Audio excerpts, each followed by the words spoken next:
खूप झाला आहे म्हणून मी प्रत्येकाचा नामोल्लेख न करता मी सर्वांचं आभार मानतो. सर्वांना नमस्कार. आणि मापदा ही जी संस्था आहे, महाराष्ट्र फर्टिलायझर डीलर्स असोसिएशन, हिची स्थापना जवळजवळ 36 वर्षापूर्वी झाली. 87 साली काही दिग्गज मंडळी या व्यवसायात होती की ज्यांचा 3-4 पिढ्यांपासून, म्हणजे नवलाखा असतील, पारेख, गांधी, ठोळे, ही सगळी दिग्गज मंडळी 87 साली संध्याकाळी संगमनेरला आली आणि त्यांनी ही कल्पना मांडली की असोसिएशन आपल्या स्थापन करायची. आणि त्यावेळेला मी अगदी लहान अनुभव फार याच्यातल्या व्यवसायात नव्हता. मी त्याला लगेच संमती दिली, सभासद झालो, पहिला सभासद. पण मागील 36 वर्षामध्ये एकाही मिटिंगला मला जाण्याचा योग आला नाही. पण अचानक हा माझा काही सत्कार सन्मान केला. खरं म्हणजे ही सवयच नाही. आणि तर ही जबाबदारी मला वाटते, हा जो सन्मान आहे सत्कार आहे. कारण महाराष्ट्र शासनानं आणि भारत सरकारनं आम्ही पदवी घेतल्यानंतर कृषी सेवा केंद्र योजना ही या उद्देशानं सुरू केली की कृषी पदवीधरांनी स्वावलंबी बनावं, स्वयंरोजगाराबरोबर शेतकऱ्यांना मोफत मार्गदर्शन द्यावं आणि त्यातून शेतकऱ्यांचं कल्याण व्हावं. झालं का नाही मला माहीत नाही, परंतु शेतकऱ्यांनी सूचना केली आणि तुम्ही माझी निवड केली. एवढा काही मी मोठा नाही, माझं कार्य मोठं नाही, पण जबाबदारी अशी वाढली आपली सामुदायिक सर्व कृषी सेवा केंद्राची. कारण त्यावेळी संख्या फार थोडी होती. 87 साली मी सांगितलं, मी जेव्हा 76ला कृषी सेवा केंद्र सुरू केलं आणि 82 संगमनेरला केलं, त्यावेळेला कृषी सेवा केंद्रांची संख्या अगदी बोटावर मोजगेल. परंतु आज जर बघितलं तर नगर जिल्ह्यामध्ये 2000च्या वर संख्या आहे आणि महाराष्ट्रामध्ये 70-80 हजारापर्यंत ही कृषी सेवा केंद्र संख्या असेल. म्हणजे 80,000 कुटुंबांचा हा परिवार आहे. आणि या परिवाराची ही जबाबदारी आपली सर्वांची सामुदायिक, की आपण ज्या समाजातून आलो, ज्या समाजाने आपल्याला मोठं केलं, त्या समाजाचं मोठं ऋण आपल्यावर आहे. ते ऋण आपण फेडण्यासाठी प्रयत्न करणं म्हणजे खरा तुम्ही काही जो माझ्यावर बोजा टाकला आहे, ही मी तुमच्यावर आता ती बोजा टाकण्याची जबाबदारी देतो आणि विनंती करतो की संधी खूप आहे. शेतकरी सकाळी मला भेटले आणि सकाळी भेटल्यानंतर ते म्हटले, फॅट बसते लांबटे साहेब, पण SNF मिळत नाही आणि त्यामुळं आम्ही शासनाने जाहीर केलेल्या दूध अनुदानाला पात्र होणार नाही. पण मी विचार केला, का बसत नाही? गाईची जी रचना आहे शरीराची, ती सामान्यपणे कुठलीही गाय असेल तर कमीत कमी 3.2 फॅट येऊ शकतं आणि 8.3 SNF येऊ शकतं. का येत नाही तर त्याला आपण कारण शोधायचं. आणि मग शेतकरी एक अनुभव सांगायला लागले. आणि मग अकोले तालुक्यातलं जे केंद्र चालकाने सांगितलं की हे लोक फक्त जास्त हिरवा चारा देतात.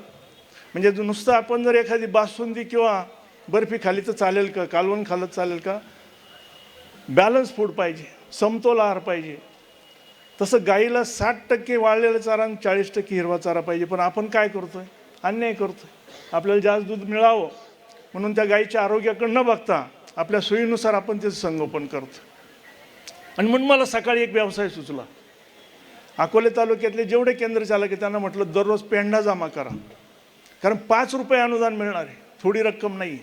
आणि ते 1 महिन्याला 5 रुपये म्हणजे या 2 तालुक्यातलं दूध आहे 5 लाखाच्या वर. म्हणजे या 1 महिन्यामध्ये 31 दिवसामध्ये 5 रुपयाप्रमाणे 5 लाख दुधाला 7 कोटी 75 लाख रुपये अनुदानाची रक्कम होणार आहे. म्हणजे 7.25 कोटी रुपये हा मोठा व्यवसाय आहे शेतकऱ्यांच्या दृष्टीने. पण शेतकऱ्यांनी शेती हा व्यवसाय म्हणून पाहायला पाहिजे. नुसता व्यवसाय नाही तर इंडस्ट्री, उद्योग. आम्ही व्यवसाय करतो, व्यापार, परंतु शेतकरी जो करतो तो उद्योग करतो. इंडस्ट्रीज असे आहेत का त्याच्यात निर्मिती आहे. म्हणजे सर्वात जास्त निर्मिती शेतीत आहे. पण ही शेती जी चालली आपली, आता सांगितलं आपल्या थोरात साहेबांनी की आपण त्याच्याकडे व्यवसाय म्हणून, उद्योग म्हणून पाहायला पाहिजे. आणि म्हणून हा पेंढ्यामधून हा जो काही नुसता अनुदानाचा भाग नाही तर जनावराचं आरोग्य चांगलं राहील, त्याला मेडिसिनची गरज पडणार नाही. आणि मेडिसिनची गरज न पडल्यामुळं आपला खर्च वाचेल, त्या गाईची वितं वाढतील. गाईची कधी त्या गाईचं पोटात वासरू मरतं, कधी लवकर ती वीत येत नाही. असे असंख्य प्रश्न आहे. गाईचं आयुष्यमान कमी होतं. म्हणून बॅलन्स आहार, नंतर मुक्त गोठा, एकूणच व्यवस्थापन जे गाईचं हे जर योग्य पद्धतीने केलं तर 100% 5 रुपये अनुदानाला सर्व शेतकरी पात्र होऊ शकतात. तर आज आपल्याला एक संकल्प करायचा आहे, कारण सरकार इथं आहे, तुम्ही सगळे जरी सरकार असं पण आपण प्रतिनिधी म्हणून ज्यांना पाहतो ते आमदार लामटे साहेब आहेत. कारण अकोले तालुका हा अतिशय मला माहिती आहे की भौगोलिकदृष्ट्या तर मोठा आहे, पण संपन्न आहे.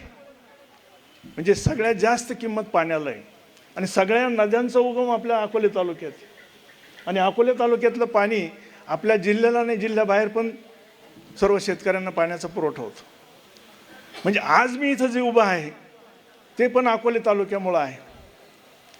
4थीपर्यंत मी मालदाडला शिकलो, पुढं शिकण्याची व्यवस्था नव्हती आणि गावातल्या लोकांनी कुटुंबातल्या सर्वांनी समजलं काही गरज नाही शिकण्याची, कारण मी पोलीस पाटील होणार होतो.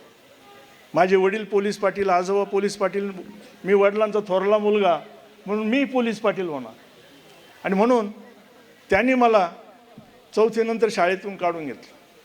पण वैद्य गुरुजी म्हणून आमचे एक नातेवाईक होते आणि पूर्वी एक प्रथा होती इर्जिकीची. तर उन्हाळ्यात इर्जिक होती आणि आमच्याकडे आंबरस होता आणि ते वैद्य गुरुजी आले, सुगावचे कैलासवासी रामभाऊ देवबा वैद्य गुरुजी, आणि ते म्हटले तू ही पाटीलकीच्या भानगडीत पडण्यापेक्षा शिकायला चाल. त्यांनी मला आणलं. मी इथं आल्यानंतर त्यांच्याकडे 2च खोल्या, एक स्वयंपाकघर आणि एक छोटी खोली. त्यांना 4 भाऊ, त्यांची मुलं, त्यांची गुरुजींची मुलं आणि मी एक आणखी 10-12 संख्या. पण ते माझ्यावर खूप प्रेम करायचे आणि माझी जबाबदारी वाढली. आता मला 4थीपर्यंत काहीच येत नव्हतं, पण म्हटलं तर गुरुजींचा मी शिष्य आणि तिथं ते मला मुलापेक्षा जास्त प्रेम करायचे. मग आम्ही त्या जीवन शिक्षण मंदिर या शाळेत गेलो आणि त्या शाळेत गेल्यानंतर रात्रीचा अभ्यास करायचो, कंदील किंवा चिमणी. हे करत असताना दर आठवड्याला एक आम्हाला काहीतरी एक उपक्रम असायचा, मिरवणूक निघायची.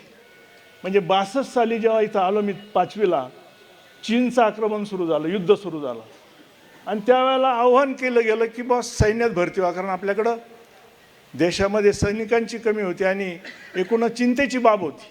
त्यावेळेला सगळ्यात जास्त भूमिका जर कोणी बजावली असेल तर अकोले तालुक्याने. दर आठवड्याला 1-2 सैनिक तिथं भरती व्हायचे आणि मिरवणूक निघायची. वागचोर साहेब बरोबर आहे ना? आणि त्या मिरवणुकीत आम्ही जायचो.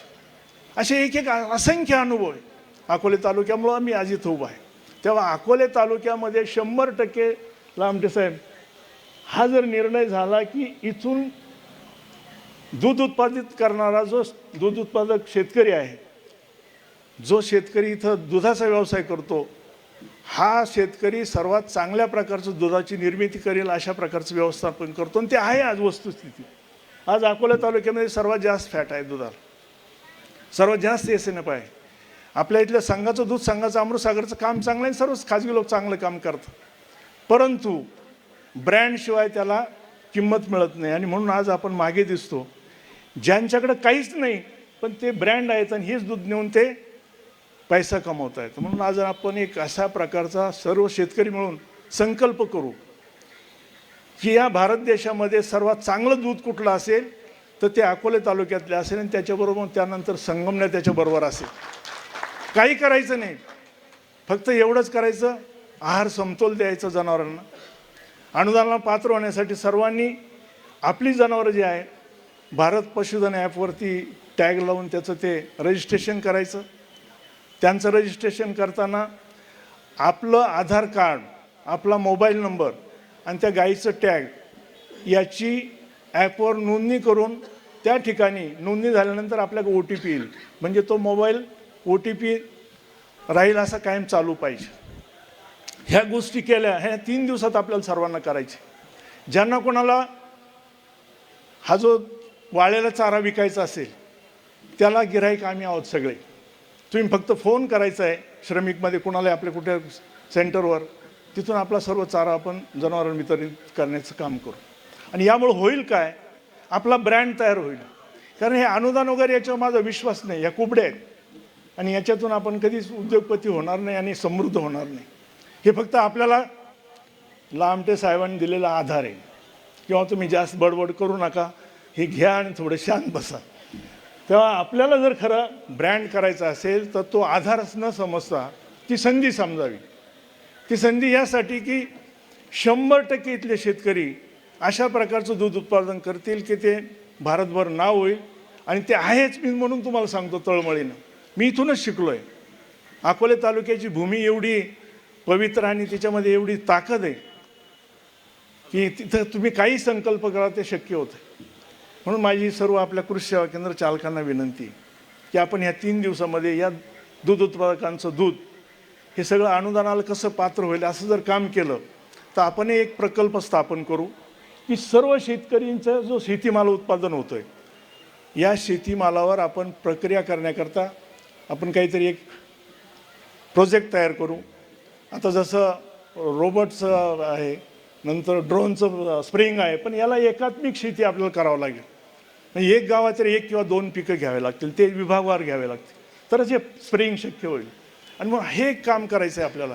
आणि हे काम करण्यासाठी आपल्याला एकत्र येण्यासाठी ही मापदाजी असोसिएशन आहे. हे असोसिएशनचं ही म्हणजे संख्या फार मोठी आहे आणि याला व्यासपीठ फार मोठं आहे. शेतकरी आपल्याला निश्चितपणे विश्वास ठेवतील, पण ते केव्हा आपण त्यांना रिझल्ट देऊ. आणि म्हणून अशी एखादी एक आपण कंपनी काढू की विभागवार शेतकऱ्यांच्या मालावर प्रक्रिया करण्यासाठी निरनिराळे उद्योग त्या ठिकाणी आपण उभे करू. आणि या उद्योगांच्या मार्फत या शेतकऱ्यांना जसं आता इतर राज्यांमध्ये पाहतो, इतर देशांमध्ये पाहतो, इस्रायलसारख्या देशामध्ये तुम्हाला पहिल्यांदा परवानगी घ्यावी लागते. पाणी परवाना मिळतो आणि परवाना मिळाल्यानंतर मग त्याप्रमाणे पिकाचं नियोजन होतं. तसं लांबटे साहेब आपल्या देशामध्ये सुद्धा नियोजन व्हायला पाहिजे. ज्या भागात जे चांगलं पीक पिकतं आणि एकूण देशाची गरज किती, राज्याची गरज किती, अशा प्रकारचं मायक्रो प्लॅनिंग करायला आता सॉफ्टवेअरमुळे याचं काहीच अवघड नाही. आणि हे करत असताना शेतकऱ्यांना आता हे सगळे नवीन जी पिढी, शिकलेली पिढी, त्यांना सगळं सॉफ्टवेअर समजते. हे जर केलं तर आज जे राष्ट्रीय नुकसान होतं आहे, कशाला तेजी येते, कशाला मंदी येते, ती येणार नाही. आणि ह्या सर्व शेतकऱ्यांच्या जीवनात बदल होईल. म्हणजे असे अनेक माझे अनुभव आहे.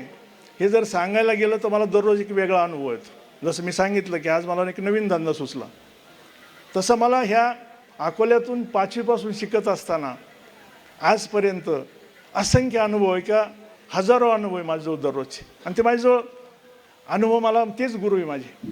आणि म्हणून अकोल्याचं माझ्यावर फार मोठं ऋण आहे. आणि हे जे कळस कृषी प्रदर्शन हे 7 वर्षापूर्वी सुरू झालं कळसला. हे तरुण माझ्याकडे आले होते आणि आपला असा उपक्रम सुरू करा. मी म्हटलं लगेच बैलगाडीत मिरवणूक काढली, ती कॉलेजची मुलं आली, हायस्कूलची मुलं आली, आपण ते प्रदर्शन सुरू केलं. आज मी माहिती घेतली, 7 वर्षामध्ये त्याचा कळस झाला. काल 1.5 लाख लोकांनी इथं हे प्रदर्शन पाहिलं आणि आज 70,000 लोकांनी प्रदर्शन पाहिलं. म्हणजे तुम्ही चांगलं केलं तर त्याला प्रतिसाद मिळतो. तशा प्रकारे आपण सगळे अशा ह्या शेतकऱ्यांच्या परिवर्तनाच्या चळवळीमध्ये, कारण हे आपलं नैतिक कर्तव्य, आपली जबाबदारी, ज्याने आपल्याला मोठं केलं आहे त्याला आपण मोठं करण्याची आपली जबाबदारी. आणि ही जबाबदारी समजून मी अशा प्रकारचं हे आपल्या सर्वांच्या वतीनं काही एक उपक्रम सुरू व्हावा अशी विनंती करतो. पण या 8 दिवसामध्ये अशा प्रकारचा मॅसेज गेला पाहिजे की संगमनेर अकोले तालुक्यातले सर्व दूध उत्पादक हे दर्जेदार दूध उत्पादन करतात. त्यांच्या दुधाची क्वालिटी 3.2 आणि 8.3पेक्षा जास्त आहे, म्हणून ते अनुदान प्राप्त करतात. आणि हा संदेश हा आपल्या कारण काल माझ्याकडं पशुसंवर्धन उपायुक्त आले होते आणि त्यांना म्हटलं चहा घ्या, म्हणे मी दुधाचा चहा घेत नाही. अहो म्हटलं हा अँटीबायोटिक्स फ्री मिल्कचं दूध आहे. ते म्हणे ते कशावरून सांगता, मला टेस्ट करा. हे शेतकऱ्यांचं दूध तेवढ्या प्रतीचं आहे, पण त्याला ब्रँड नाही. ते म्हटलं तुम्ही जर दूध पित नाही तर हे दुधाला मागणी कशी वाढणार. म्हणजे जर भेसळ थांबली, चांगल्या प्रकारचा हा माल पिकतोय असं म्हणलं, त्याची मागणी 4 पट होईल. म्हणजे अनुदानाची गरजच राहणार नाही. आपलं दूध हे 50 रुपये लिटरनं जाईल. भाजीपाला आपला त्या वेगळाच जाईल. म्हणून भाजीपाल्याचा ब्रँड करायचा, फळाचा ब्रँड करायचा. आणि हा 1 वर्षानंतर जेव्हा कृषी हे प्रदर्शन कळसचं होईल तर आपले सुनील भाऊ सगळे, भाऊबंद सगळे, हे सर्व कृषी केंद्र चालकांची जबाबदारी आपली. 1 वर्षानंतर आपण जेव्हा भेटू त्यावेळेला आपला एखादा सामुदायिक प्रोजेक्ट असेल, त्या प्रोजेक्टमधून ह्या शेतकऱ्याचं काहीतरी परिवर्तन झालेलं काम असेल. आणि हे 365 दिवसाची डायरी आपल्याला मेंटेन करायची. कारण कार्यक्रम हे फक्त टाळ्या वाजण्यापुरता आणि काहीतरी फेटे बांधण्याकरता होता कामा नये.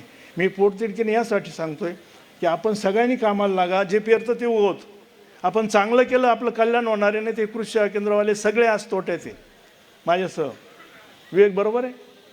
आता मी कुणालाही सांगत नाही कृषी सेवा केंद्र सुरू करा, पण मी तुम्हाला एक सांगू इच्छितो मिलिंद, की आता तुम्ही कृषी प्रक्रिया आणि कृषी मालाचं मार्केटिंग, विक्री व्यवस्थापन, ब्रँडिंग हे जर केलं तर त्याला भरपूर संधी आहे. आपण या संधीचा फायदा घ्यावा, सर्व शेतकऱ्यांचं हित व्हावं, सर्वांना चांगलं आरोग्य लावावं, अशा प्रकारची आपल्या आमच्या मापदाच्या वतीनं प्रार्थना करतो परमेश्वरला आणि थांबतो. जय हिंद.